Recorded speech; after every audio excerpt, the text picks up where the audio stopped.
Je m'appelle Sabrina Rosa Azic, j'ai 25 ans, je suis maman d'un petit garçon. Bonjour Goodji TV, merci de m'avoir invité. Christopher Giges. Je m'appelle Nicolas Mesdorf, j'ai 25 ans, je suis originaire de Poya. Mon papa était ouvrier dans le bâtiment et ma mère femme au foyer. Je suis calédonien, je suis né en Nouvelle-Calédonie le 18 avril 1984. Je suis actuellement chargé de mission au développement agricole à la province Nord. Je suis actuellement conseiller au gouvernement de la Nouvelle-Calédonie en charge notamment de la fiscalité et de l'énergie. J'ai fait mes études sur Paris, un master en agrogéographie. Et je suis membre actif de la section jeune du mouvement populaire calédonien. Je suis quelqu'un à caractère plutôt bon vivant. J'aime la fête, la musique, les bons restos, les copains. Alors quand j'ai eu 18 ans, j'ai tout simplement poussé la porte de la permanence du rassemblement et j'ai demandé ce que je pouvais faire pour me rendre utile. Actuellement, je suis conseillère municipale et je fais partie des 3 délégués à la section jeune. Alors Calédonie Ensemble, je l'ai rejoint lors de la dernière campagne provinciale, lorsque j'avais soutenu Gérard Poadja dans le Nord avec une province pour tous. Gérard qui avait été trahi par son parti et dont je n'avais pas accepté cette trahison. Donc j'avais commencé à fréquenter les gens de Calédonie Ensemble à ce moment-là. Ensuite, j'ai dû repartir faire mes études en métropole. Mais faisant mes études en métropole, j'ai toujours gardé un contact avec les cadres de Calédonie Ensemble, notamment avec Philippe Gomez. Et donc c'est tout naturellement que quand je suis revenu il y a 1 an, je me suis impliqué dans la vie du parti. Moi, ce qui me plaît à Calédonie Ensemble, ce sont tous ces principes de justice sociale, de protection de l'environnement, mais aussi son slogan qui me parle, qui dit « plusieurs couleurs, un seul peuple ». Et donc voilà, je suis actuellement responsable des jeunes de Calédonie Ensemble. Donc on organise plusieurs réunions, on va à la rencontre des jeunes, dans un souci donc de faire rencontrer les élus et de créer une relation avec ces élus. En fait, j'ai rejoint le MPC dès sa création le 28 mars et même un petit peu avant, parce que j'ai participé à...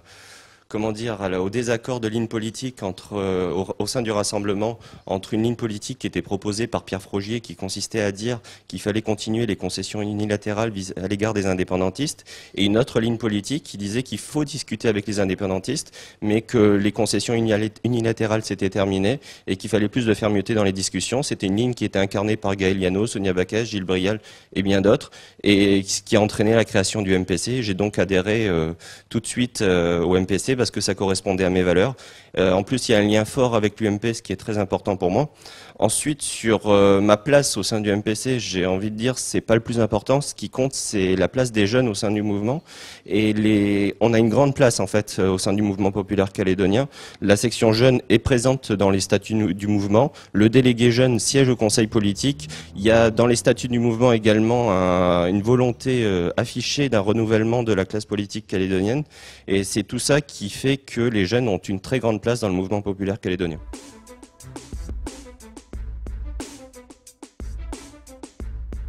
Parce que j'ai envie de montrer que la politique, c'est pas réservé qu'à une catégorie d'âge, que c'est pas réservé simplement à une catégorie sociale et que tout le monde peut s'investir comme il peut et comme il veut. Je ne crois pas que les jeunes Calédoniens se désintéressent de la politique. Je crois tout simplement qu'ils ne lui font plus confiance à la politique.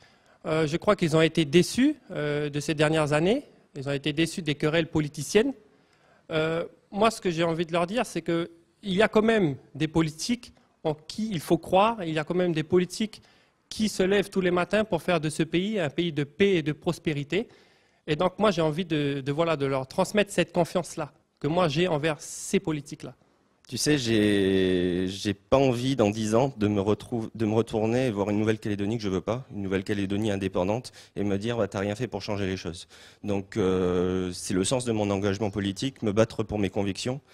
Et vous savez, la prochaine mandature, c'est pas n'importe laquelle, c'est la mandature de la sortie de l'accord de Nouméa.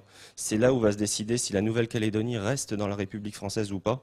Et la jeunesse calédonienne ne peut pas s'impliquer. Il faut qu'elle soit actrice de ça, il faut qu'elle participe à la construction de son avenir. Et il faut que les jeunes soient pleinement impliqués dans la construction de la Nouvelle-Calédonie.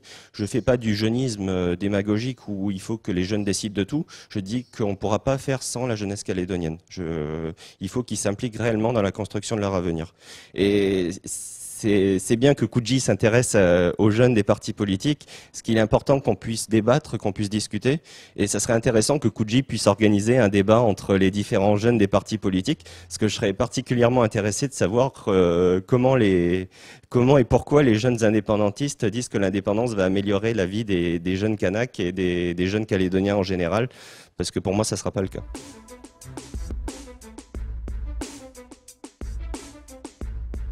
Sans hésitation, la vie chère, parce que tout être humain a le droit de vivre dignement. Je crois qu'il y a des sujets auxquels il faut s'intéresser aujourd'hui, et je pense notamment au sujet de la vie chère, la cherté de la vie qui pour moi est anormale. Ce n'est pas normal qu'actuellement on se fasse racketter de la sorte en Nouvelle-Calédonie. Je prends un exemple sur les billets d'avion. On n'a qu'une compagnie, ce n'est pas normal, on paye extrêmement cher pour sortir de notre pays. Alors que justement sur une île, les Calédoniens devraient avoir la possibilité de sortir du pays, de voyager, de profiter de l'environnement régional, mais il y a des tarifs qui sont prohibitifs. Ce n'est qu'un exemple, mais il y a plein de choses sur lesquelles les prix sont très chers. Et donc du coup, je pense que le problème est structurel. Ce ne sont pas les petites mesures qu'on met en place actuellement qui vont changer grand-chose. Donc je pense qu'il faut installer plus de concurrence. Et il y a la loi actuellement antitrust que Calédonie Ensemble propose, qui, je pense, nous amène dans le bon sens.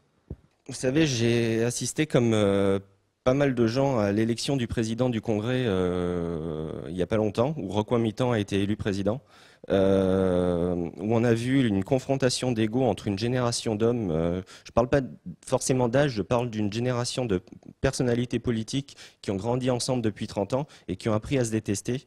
Et aujourd'hui, leur haine a conduit à l'élection de Roquan Mitan au Congrès.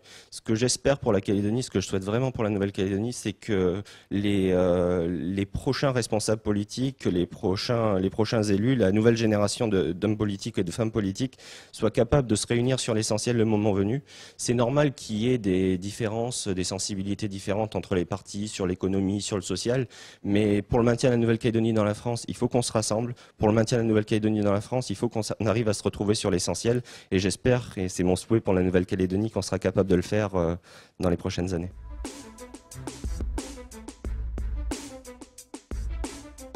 Toute petite. Dès que j'ai su dire non. C'est 2 mots, mais c'est très tôt.